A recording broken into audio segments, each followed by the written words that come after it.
This is our second lecture on multivariate linear model. In our first lecture, we had introduced what a multivariate linear model is. We started our discussion with the univariate linear model, the ingredients of that model, and we extended in a rather straightforward manner to multivariate linear model. Then we talked about estimation of the B matrix primarily. We talked about least squares estimator, and then we talked about some properties of them, and the connection with the projection on the column space of X, etc. Now we continue with that, and if we recall what we have learnt in univariate linear model, the next item on our agenda is estimation of linear parametric functions of the beta vector and their properties and so on and so forth. Then we talk about estimation of the sigma matrix. In the univariate linear model, that was estimation of the sigma squared, the error variance, and little bit of distribution theory and maximum likelihood estimation. These are the things that we are going to consider in this second lecture on multivariate linear model. So this is our second lecture on multivariate linear models. The topics that we are going to cover in this second lecture are as follows, and let's recall that we are going to consider the multivariate linear model given by y is equal to xb plus E. E is the error matrix and Y is the data matrix. It's of size n cross D. So let's remember again that for each of n sampling unit, we are taking observation on D response variables. So beta vector is no longer a vector, it's a matrix of size P cross T, and that's what we are, estimation of which is of major importance for us. So which we have already considered, estimation of the B matrix, least squares estimation, normal equation, algebraic expression for the least square estimator in the special case when capital X is a full column rank, etc., and some properties like unbiased estimator, expression for the dispersion matrix, etc. Now we are going to consider the next item on our agenda, keeping in mind the story about univariate linear model. We are going to consider estimation of linear function of capital B and what kind of linear functions are estimable, and the story is almost the same as the one for univariate linear model. And then we talk about estimation of capital sigma, a brute force estimate, a naive estimator, and then some distribution theory, and finally little bit of maximum likelihood estimation. This is the, I should say, the first things that we learn in our univariate linear model. Similarly with multivariate linear model, and as I said in my first lecture, here also we are going to depend primarily, almost exclusively on the Saber book, Saber 1984, Multivariate Observations. So now we consider linear function of capital B. This is where our first lecture ended. We look at linear function of the D many columns, separate linear function of the D columns of the capital B matrix. So if we pre-multiply by the jth column of capital B, which is beta j, by another row vector aj transpose, we look at each of this linear function and add them. We call it phi. The notation is phi is equal to summation j from 1 through D aj transpose beta j. aj transpose is post multiplied by the vector beta j, the jth column of the capital B matrix. As in univariate linear model, it is said to be estimable if it has a linear unbiased estimator, that is an unbiased estimator of the form summation bj transpose yj. What is yj? The jth column of the matrix of data matrix capital Y. So this is equivalent, one can prove without too much of technical, it's almost trivial. This requirement, that is phi has an unbiased estimator of this specific form, namely summation bj transpose yj. So this is equivalent to existence of beta b1 through bd, such that aj is equal to x transpose bj. That is, aj belongs to the column space of X transpose, which is same as the row space of X for every j is equal to 1 through D. Therefore, if we say that our notion of estimability basically means it should have an unbiased estimator of the form summation bj transpose yj, so then phi is estimable if and only if all the univariate functions aj transpose beta j, they are estimable. So if we recall that the linear function x transpose lambda prime lambda transpose beta is estimable if and only if lambda is in the row space of X, exactly the same story holds here. So separately all of the functions aj transpose beta j, they are estimable. Then after this discussion, Scheber in his book observes the following: in practice, however, one's interest is usually confined to individual linear functions of individual columns of B. We don't compare, we don't actually sum, we look at separate such a linear combination, not a sum of such linear combination, rather the linear function of all the elements of B. So basically this is the kind of function that we consider, that according to. So therefore now we restrict attention to estimation of an estimable linear function of B given by phi is equal to Bj transpose x beta j. Why do I write like that? Because we already discussed that instead of writing Aj transpose beta j, I should write Bj transpose xj x because of the requirement of estimability. An unbiased estimator of capital phi, if we recall, look at this expression carefully, and it is given by x beta j hat, where beta j hat is the least square estimate of beta j satisfying x transpose x beta j is equal to x transpose y. Alright, so this is one possible choice. So we are mechanically substituting in place of beta j by the corresponding least square estimate, rather the jth column of the least square estimate of capital B, which we have already discussed in our first lecture. This estimator is actually the blue of phi, that is the best linear unbiased estimator, or the linear unbiased estimator with minimum variance. It has the smallest variance in the class of all possible linear unbiased estimator. That is, if I look at all such estimators, say phi double hat, so that expectation of phi double hat is equal to phi, that will force a condition over the form of capital phi, and then within that class this is the best possible estimator.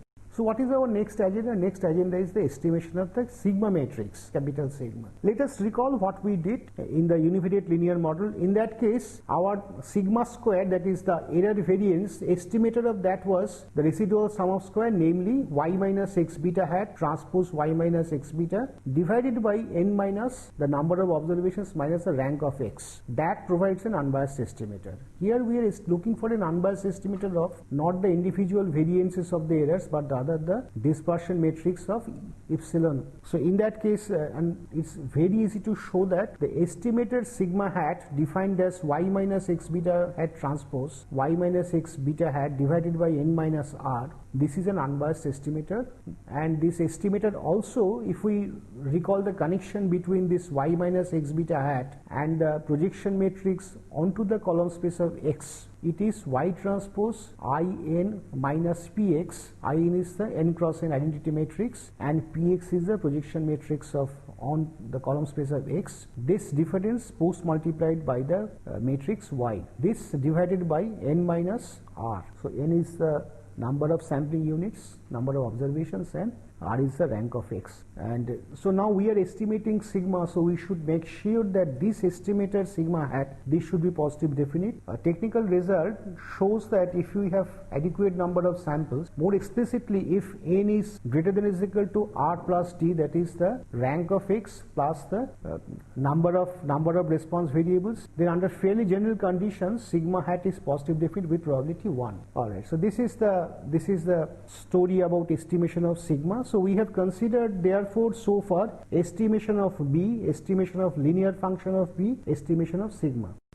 So now we see some distribution theory. These distribution theories, some of them, they are going to be useful in our later inferential problems. So what is that so let's look at the model. Our model is as before, y is equal to xb plus e, x is n cross p, p is p cross t, rank of x is equal to r. Let us notice here that we are not making any assumption about the x, we are not making any such assumption that x is a full column rank, just arbitrary matrix x with rank R, and the rows of E as before are, they are independent, identically distributed d-dimensional normal variables with mean 0 and dispersion matrix sigma. Then the least square estimator of xb hat, which we have talked about earlier, it is given by xb hat is equal to pxy. So what is pxy? Pxy again is the projection matrix onto the column space of X denoted by px. This matrix post multiplied by the data matrix capital Y. This x beta hat is independent independent of y minus x beta hat transpose y minus x beta hat, which is same as we saw a short while ago, y transpose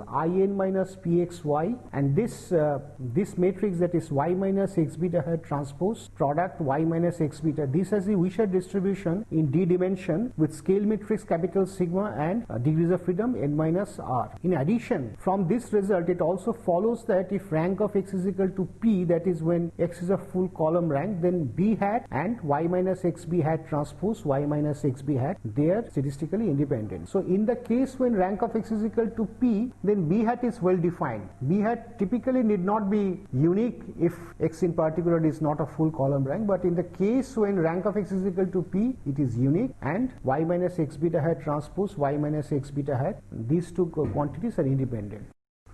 Finally, we talk about some maximum likelihood estimation. So we consider the model as before, y minus x, y is equal to xb plus epsilon, and as x is of size n cross p, b is of size p cross d, rank of x is r, and rows of er, IID, normal variable in dimension d with mean vector 0 and dispersion matrix sigma. In addition, we assume that n minor r is greater than or equal to d. This will ensure that the sigma hat matrix that we talked about a short while ago, the unbiased estimator of sigma matrix based on the least square estimator x beta hat, that is positive definite with probability 1. Now we look for maximum likelihood estimator of xb comma sigma. Why xb? Now notice that basically the model depends on b through xb. So xb is a well defined object whether or not b is unique. So we look for maximum likelihood estimator of xb comma sigma. It is given by x beta hat. First, what is beta hat? Beta hat is the least square estimator of b that we have discussed already, and sigma hat is the pair of the estimate is another pair. The second entry in the pair is y minus x beta hat transpose y minus x beta hat, that divided by n, not n minus r. N minus r was the case when that was the unbiased estimator, and the maximum value of the likelihood function is 2 pi whole to the power minus nd by 2, determinant of sigma hat to the power minus n by 2, and exponential minus nd by 2. Why do we need this? Where sigma hat is y minus x beta hat divided by n. Why do we need this expression at all? Now, if we remember our knowledge about univariate linear model, after all this we look for estimation of lambda prime beta when lambda is an appropriate space in the row space of x, and testing for lambda prime beta is equal to 0, or more generally lambda prime beta is equal to c, a given constant. So in order to test such a hypothesis, we need, without the restriction, in the likelihood ratio setting, the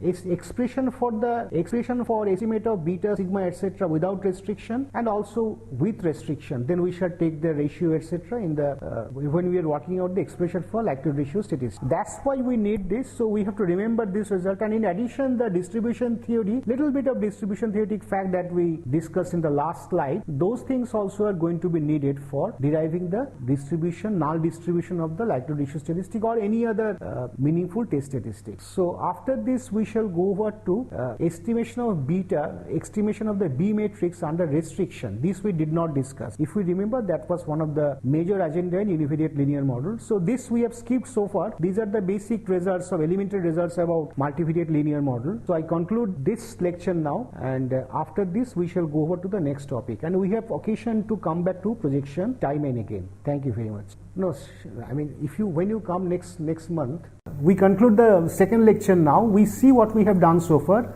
In the first lecture, we introduced multivariate linear model and estimation of the beta matrix primarily. Then in the second lecture, we passed over to estimation of parametric function of B. What kind of parametric functions are estimable? What is the functional form of such an estimator? What are their properties? And we also did a little bit of distribution theory.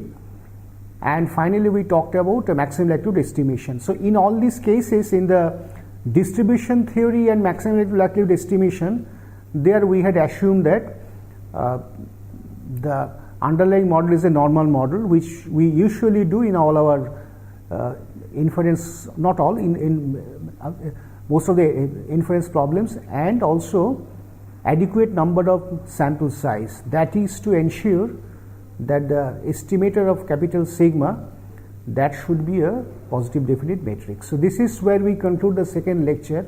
Now we have to pass over to something more serious that we shall come to in the third lecture.